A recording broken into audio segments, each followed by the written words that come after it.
I hope that's romantic all my life, surrounded by cars. Assalamualaikum warahmatullahi wabarakatuh. Kami dari kelompok 3 ingin mempresentasikan hasil makalah kami, yaitu dengan judul pengambilan keputusan dalam berbagai kondisi. Bab 1. Pendahuluan latar belakang. Dalam setiap perusahaan atau organisasi untuk mencapai tujuannya, seringkali masalah juga datang karena tidak ada masalah yang tidak terduga dalam melaksanakan proses untuk mencapai tujuan.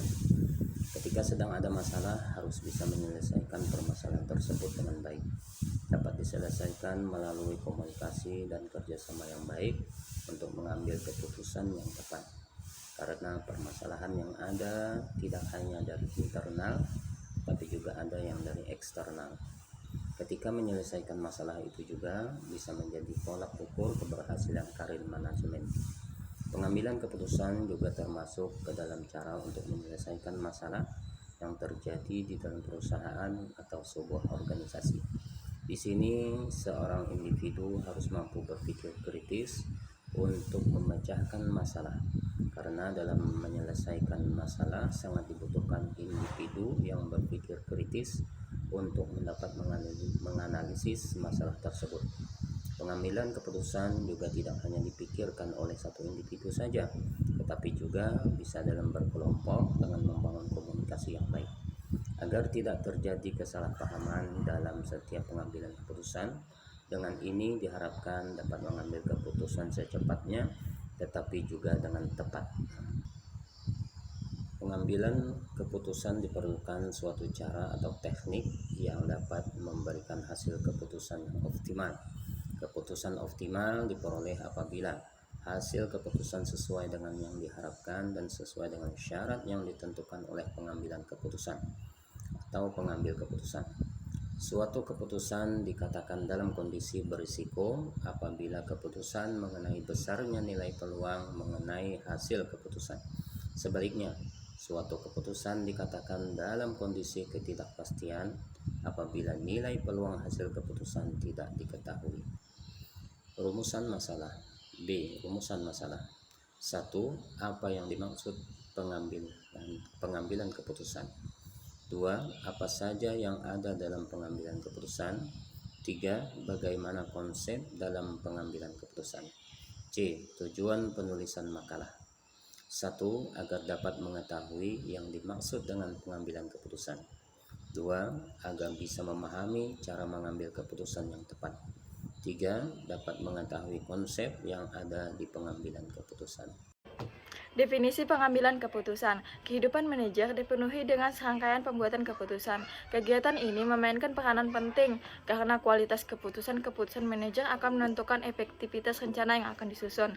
Secara umum, pengertian pengambilan keputusan telah dikemukakan oleh banyak para ahli, diantaranya adalah yang pertama, yaitu menurut George R. Terry, pengambilan keputusan adalah pemilihan alternatif perilaku kelakuan tertentu dari dua atau lebih alternatif yang ada. Yang kedua, menurut Espesiagian, pengambilan keputusan adalah suatu pendekatan yang sistematis terhadap hakikat alternatif yang dihadapi dan mengambil tindakan yang menurut perhitungan merupakan tindakan yang paling tepat. Yang ketiga, yaitu menurut James A. F. Stoner, pengambilan keputusan adalah suatu proses yang digunakan untuk memilih suatu tindakan sebagai cara pemecahan masalah. Dari definisi di atas dapat disimpulkan bahwa pengambilan keputusan itu adalah suatu cara yang digunakan untuk memberikan suatu pendapat yang dapat menyelesaikan suatu masalah dengan cara atau teknik agar dapat lebih diterima oleh semua pihak. B. Gaya pengambilan keputusan. Secara teoritis, ada 4 gaya pengambilan keputusan yang biasanya dilakukan oleh seorang pemimpin. Keempat gaya tersebut adalah 1. Gaya direktif. A. Cenderung bersifat efisien, logis, pragmatis, dan sistematis dalam memecahkan masalah. Yang B. Berfokus pada fakta dan penyelesaian masalah secara lebih cepat. Yang C. Cenderung berfokus jangka pendek. Yang D. Gemar menggunakan kekuasaan, ingin mengontrol, secara umum menggambarkan kekuasaan yang otoratik. Yang kedua, gaya analitik. A. Hasil keputusan didasarkan atas inputan hasil analisis. Yang B, lebih banyak mempertimbangkan beragam informasi dan alternatif dibandingkan gaya direktif. Yang C, pengambilan keputusan diambil dalam jangka waktu agak lama. Yang D, menggambarkan pemimpin yang otoratik. Yang ketiga, gaya konseptual. Yang A, memecahkan masalah dengan pandangan yang luas. Yang B, suka mempertimbangkan banyak pilihan dan kemungkinan masa depan. Yang C, melibatkan banyak orang untuk memperoleh beragam informasi dan banyaknya menggunakan intuisi dalam pengambilan keputusan. Yang D, berani mengambil risiko dan seringkali menemukan solusi yang kreatif. Yang E, ketidakpastian dalam pengambilan keputusan. Yang keempat, gaya perilaku. Yang A, cenderung bekerja dengan orang lain dan terbuka dalam pertukaran pendapat. Yang B, cenderung menerima saran, suportif dan bersahabat. Yang C, suka informasi yang verbal dan menghindari konflik serta peduli pada kebahagiaan orang lain. Yang C, suka informasi yang verbal dan menghindari konflik serta peduli pada kebahagiaan orang lain. Yang D, terkadang keputusan tidak tegas dan sulit mengatakan tidak jika keputusan tersebut akan berdampak kerugian pada orang lain. C. Tahap-tahap pengambilan keputusan. A. Mendefinisikan masalah tersebut secara jelas dan gamblang atau mudah untuk dimengerti. B. Membuat daftar masalah yang akan dimunculkan dan menyusunnya secara prioritas dengan maksud agar adanya sistematika yang lebih terarah dan terkendali. C. Melakukan identifikasi dari setiap masalah tersebut dengan tujuan untuk lebih memberikan gambaran secara lebih tajam dan terarah secara lebih spesifik. D. Memetakan setiap masalah tersebut berdasarkan kelompoknya masing-masing yang kemudian selanjutnya diberangi dengan menggunakan model dan alat uji yang akan dipakai. E. Memastikan kembali bahwa alat uji yang dipergunakan tersebut telah sesuai dengan prinsip-prinsip dan kaidah-kaidah yang berlaku pada umumnya.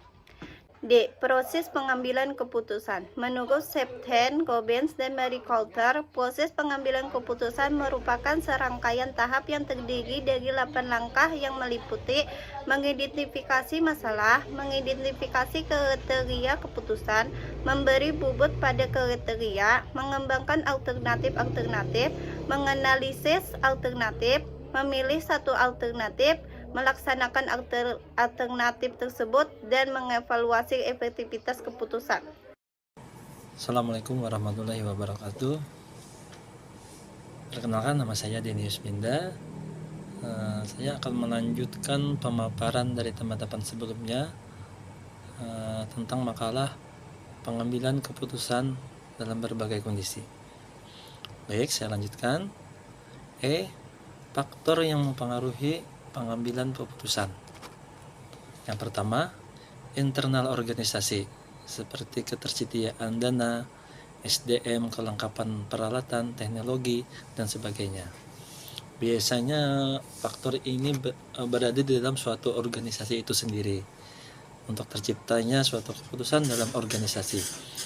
Faktor yang kedua yaitu eksternal organisasi, seperti keadaan sosial politik, hukum, dan sebagainya.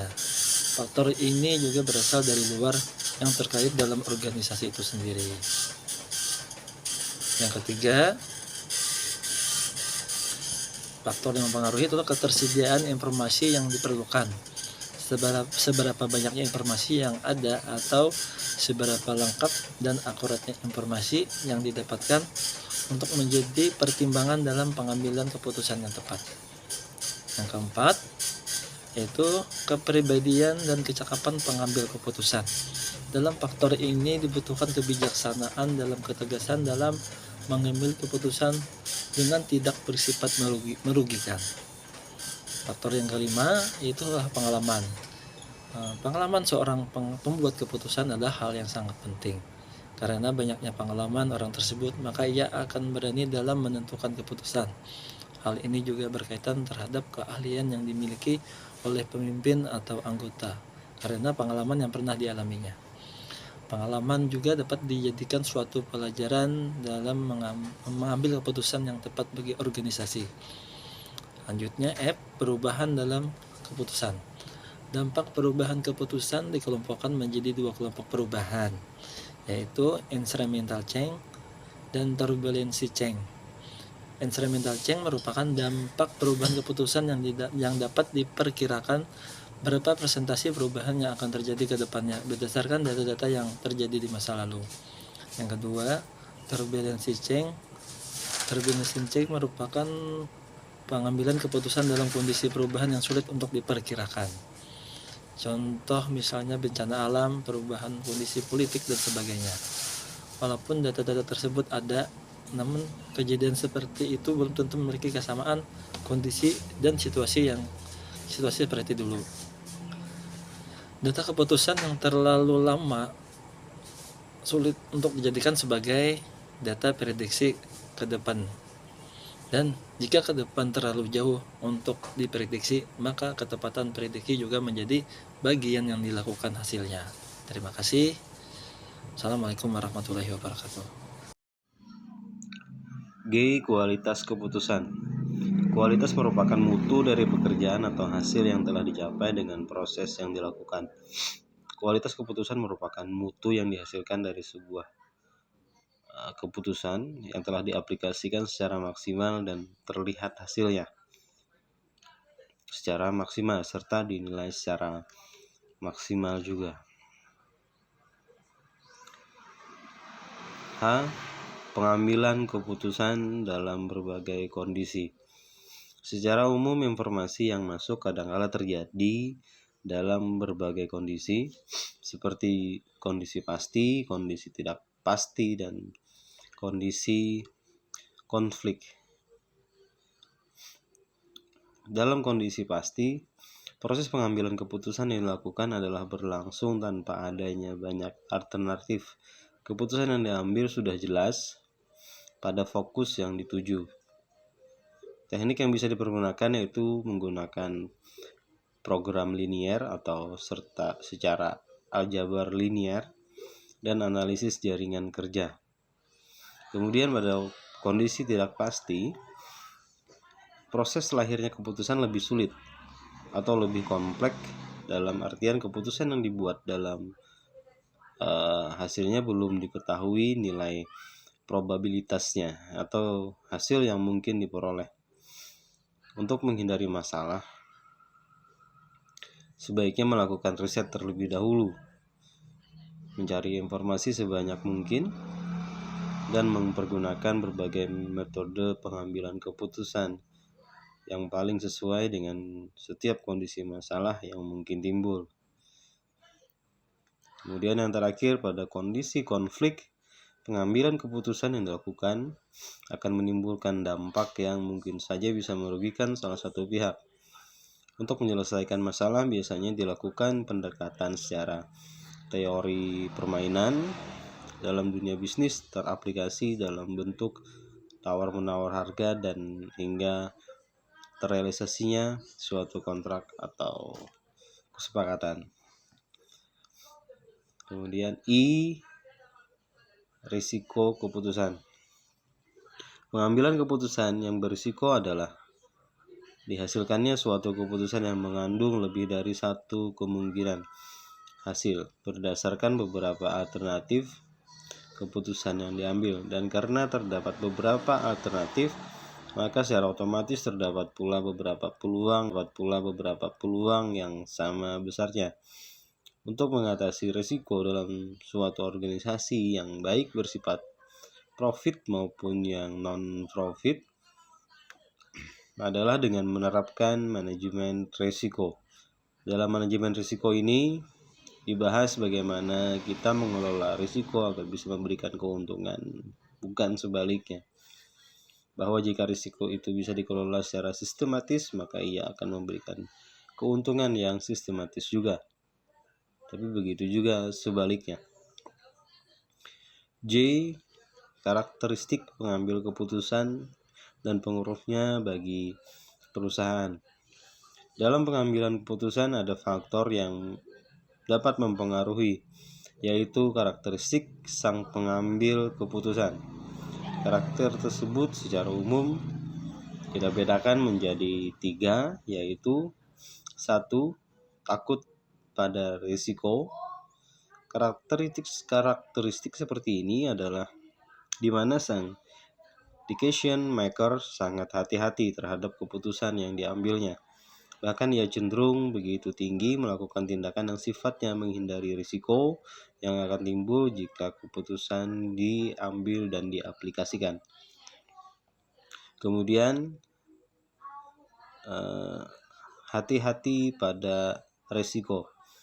Karakteristik seperti ini adalah di mana sang decision maker sangat hati-hati atau begitu menghitung terhadap segala kemungkinan atau dampak yang akan terjadi jika keputusan tersebut diambil ataupun diaplikasikan. Kemudian yang terakhir, ketiga, suka pada risiko. Karakteristik seperti ini adalah tipe yang begitu suka atas risiko, karena bagi dia semakin tinggi risiko yang kemungkinan akan terjadi, maka semakin tinggi pula tingkat keuntungan yang akan diperolehnya melalui keputusan yang diambil tersebut.